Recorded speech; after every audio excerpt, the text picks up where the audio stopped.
Off the top, you made me scared of my bedroom in Paranormal Activity. Now I'm scared of everything to do with water and boats. Is it gratifying scaring the heck out of people? Do you like that? Well, I don't think it's so much that I like it. I think a lot of people like to be scared. That's why they go, to see horror movies. They go on the roller coaster rides. They like the thrill. So if people do get scared from a movie, I take it as a compliment.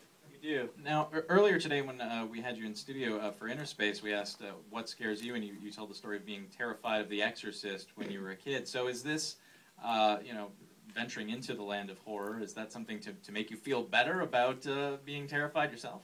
Well, I mean, the Exorcist did traumatize me when I was a kid, but I've kind of gotten over it. Yeah. So I wouldn't say it's directly related, but it did make me appreciate the power of a good horror movie that really gets to you, and that's what I was trying to capture in the Paranormal Activity. Well, with the river, can you talk about where the idea came from? Did you have a particularly scary trip down the Amazon at any point, or where did the idea come from? No, actually, I've never been to the Amazon. Would love to go. Maybe not to the places, in this series. No, there's magic there, really scary magic. No, the good kind of magic. Yeah. Avoid the dolls. Right. But the idea started with an idea for a movie that was going to be about a missing nature show host. It didn't have the river element. It was just a rainforest, and the idea wasn't very developed. It was just the idea that we're following a rescue mission to find them, and along the way we run into tapes showing like horrible things happening to them, and I thought it would be really creepy to find a tape from someone that something bad happened to them, knowing that you have to continue down that way. So that was kind of like the grain of the idea. But then after a meeting that I had with Steven Spielberg, and he said, do you have any ideas for a TV show, something along the lines of Paranormal Activity? A few months later, I was hanging out with the writer of Paranormal Activity 2, and I told him the idea I had for the Rainforest movie, and he said, why just waste it on a movie? You can turn it into a TV show. And he started, kind of pitching the idea of how it can be turned into a TV show. And he put the show on the river and the boat and all the characters and all the elements that we have now. Well, the setting certainly makes for a scary show. Was it difficult and scary shooting? I know you weren't actually on the Amazon, but in those conditions with all those people around, was there anything scary that happened, or was there a big challenge that you had to overcome? Well, it's definitely tricky when you have to shoot in a remote location. We had to shoot on actual bodies of water. We had to shoot on boats, and a lot of the stuff that you're seeing is really the actors running around in jungles and in zodiacs and that kind of stuff. So that definitely presents its own challenges. There's one story that I heard. I wasn't there, so I hope I'm not lying, but that's the story that I heard. And in a later episode, we're shooting in a place that is really an abandoned mental children's hospital, like orphanage. And so that's not part of the plot. That's like the actual location. And a lot of the crew refused to work there, and they made us like bless the place, and a lot of the crew members actually left. And I guess there was like a creepy graveyard for kids that was like in front of it. And, and everyone that was there said there was a very creepy atmosphere there. And the story that I heard is that Thomas Kretschmann, who plays the German security guard, he was standing like on top of the stairs, and someone kicked him so hard that he fell and broke his ankle. And he turned around, and there was no one behind him. What? So, again, I wasn't there, but that's the story I heard.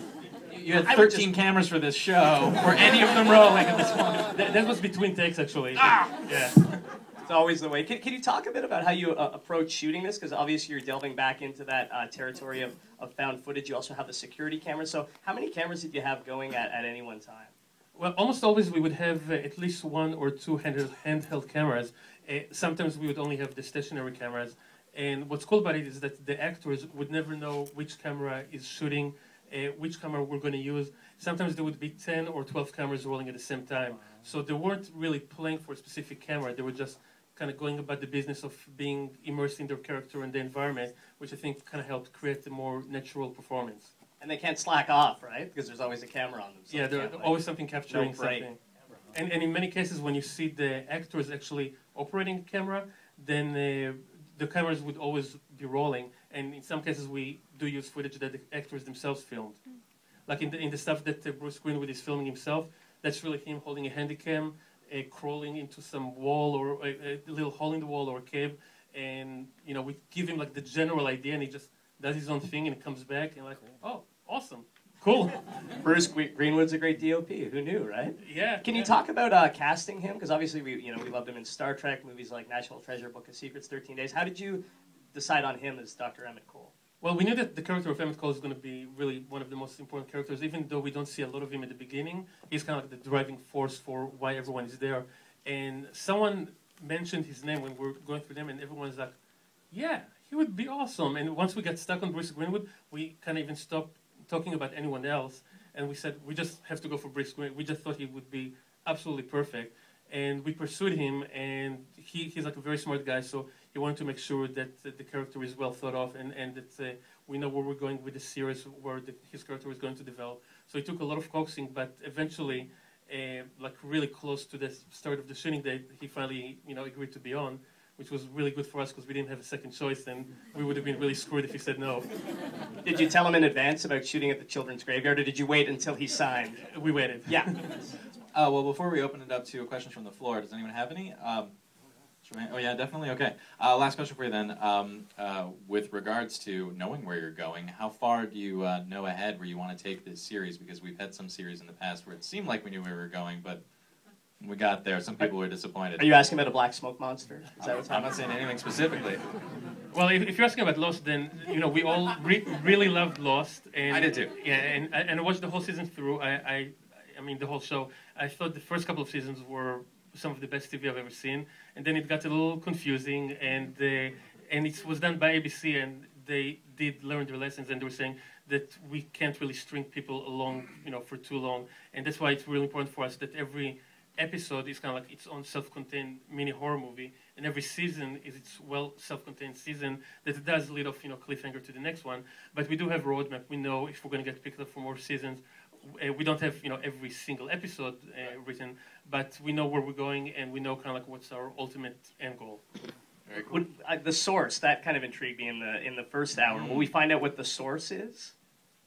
Maybe. I'm not going to give you any information, but there will be answers eventually. Cool. Awesome. Questions from the floor.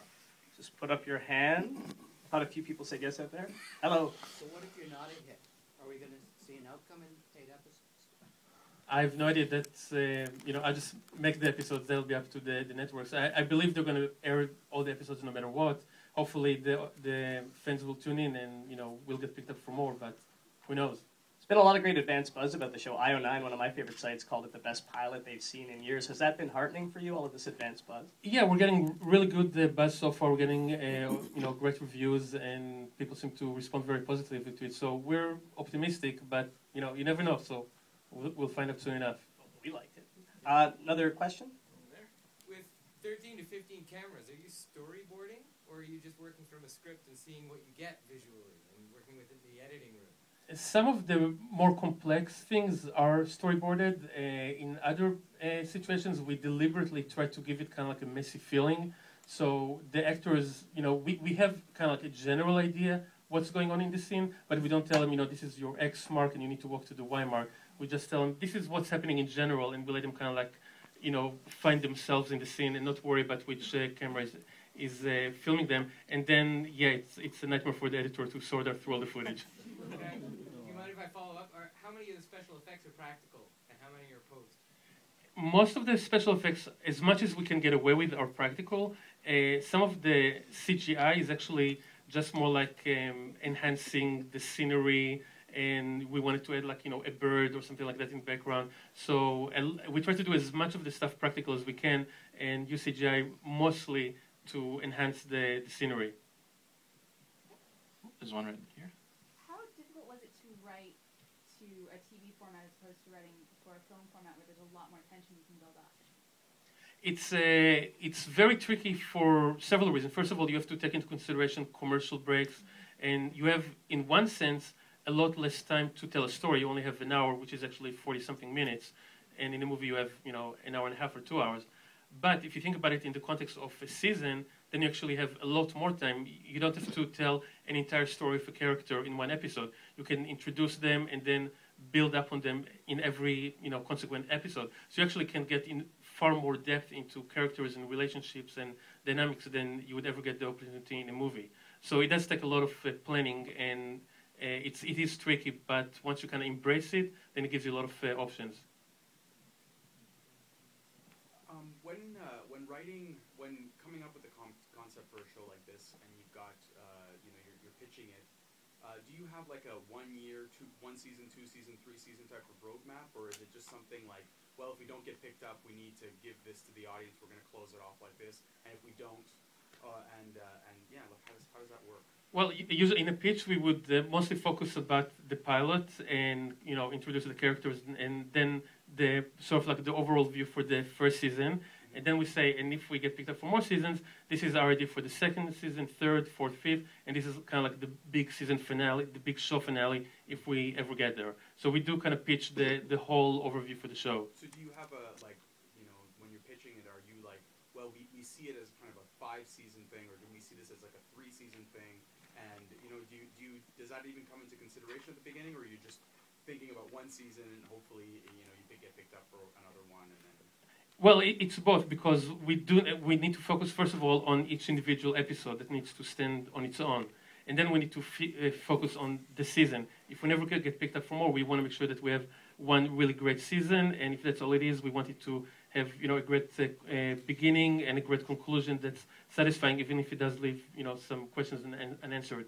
But we do have an idea of where we're going to go on future seasons, and we don't know in advance how many seasons we're going to have.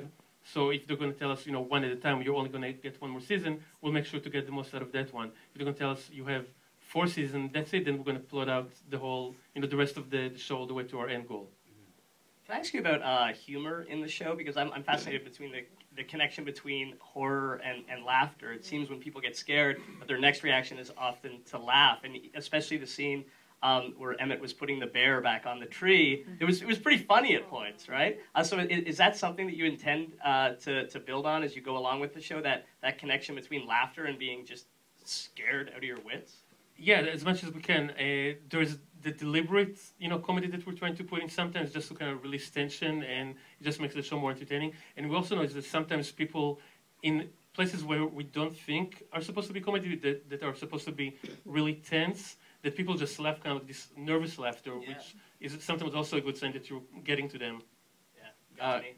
What informs the scares, if I may ask? Because I know that there's some mythology that is interwoven with this, and you're actually looking to stories from the Amazon. Do you think of, it'd be really, really scary if they came across this tree that had dolls tied to it, or did you realize, there's some mythology that has that, and we'll just incorporate that into the show? It's a little bit of both. Before we got started on doing the season, we did a lot of research into the mythology of the Amazon and other exotic parts of the world, and we found so many stories that are real, that local tribes and villagers believe in, that have been passed from one generation to another over hundreds or thousands of years. And so we created kind of like our encyclopedia of mythology, and then we figured what can we use in which episode that will serve the purpose of the story. And we still have a lot of material left for future episodes. Can you tell me what the source is? I'll tell you after we air the last. Okay. Thought maybe if I asked the second time, that didn't work. Other questions from the floor? Just raise your hand. Don't be shy. Was having Steven Spielberg as an executive producer, that's pretty cool. But how much input does he actually have into the show? It is really cool.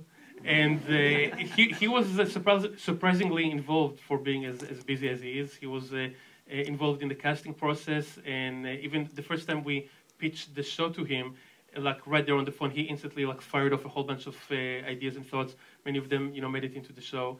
And he reads every script for every episode. He gives notes. He watches the different cuts of the episodes and gives notes. So he does stay surprisingly involved. Did you ever have to tell him, I really like that idea, Steven? No, we actually did get tons of ideas from him, and generally speaking, they're really, really good ideas. We're trying to figure out a way to fit them in. Like one of the ideas, for example, was the whole panic room thing. It's something that he just randomly pitched, and we thought, that'll be a great idea for one of the episodes. Then we're like, actually, we like it a lot. Let's put it in the pilot. Or even more generic ideas, originally we had one fewer female character, and he suggested that we're too skewed heavily towards males, that why don't you add another female character, which was a smart idea, and we did. I think he's got a promising career ahead of him. Yeah, I think he has a little bit of experience.